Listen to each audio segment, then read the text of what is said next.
guys, this is Asal. I'm studying for the bar and I wanted to review my notes with you. So today I'm studying professional responsibility and I'll be going over my notes on imputed conflicts, how they may apply to lawyers' current firm and the former law firms, and also how they can be waived by the client.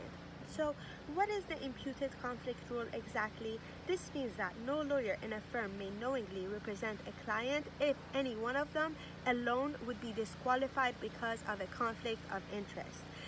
What does this mean? This means that if one lawyer has a conflict of interest, that conflict is imputed to all the other lawyers in that firm. Why do we do this? We do this because lawyers in the firm, they discuss matters with each other and they have access to each other's files. So that's why we have this justification of the imputed conflicts rules. And a firm might also need to involve multiple lawyers in a matter to provide a competent representation.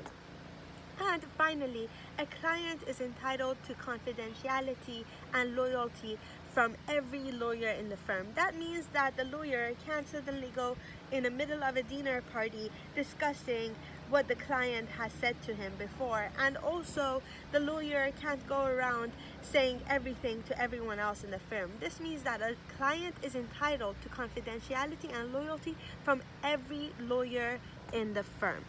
So, back to the imputed conflict rule. This protects the client from deliberate or accidental breach of duties.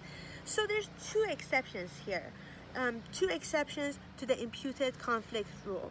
The first exception is that a lawyer's conflict isn't imputed to other lawyers if it's based on the lawyer's personal interest and doesn't present a significant of materially limiting representation of other lawyers. And secondly, the conflict involves a lawyer's duty of loyalty or confidentiality to former clients in the same or substantially related matter.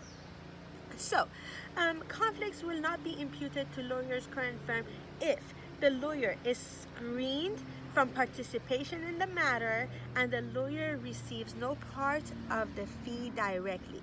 So what do I mean by screening exactly? I mean that the firm will isolate the lawyer from any involvement with the matter. So this is what we mean by screening.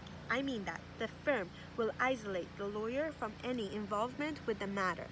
And also, the next thing I'd like to talk about is that the firm is barred from representing a client who is materially adverse to one of the departed lawyer's clients if the matter is the same as the lawyer's representation while at the firm, and two, one or more lawyers remaining in the firm have protected confidential information that is material to the matter. Next thing I'll be talking about is a valid client waiver.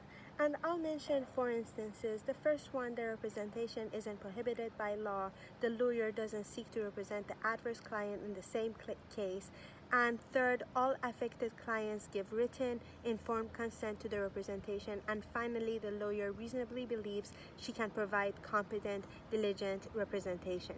So in this video, I just talked about what imputed conflicts are, how they apply to lawyers' current and former law firms, and how they can be waived by the client. I really hope you enjoyed this video and good luck studying.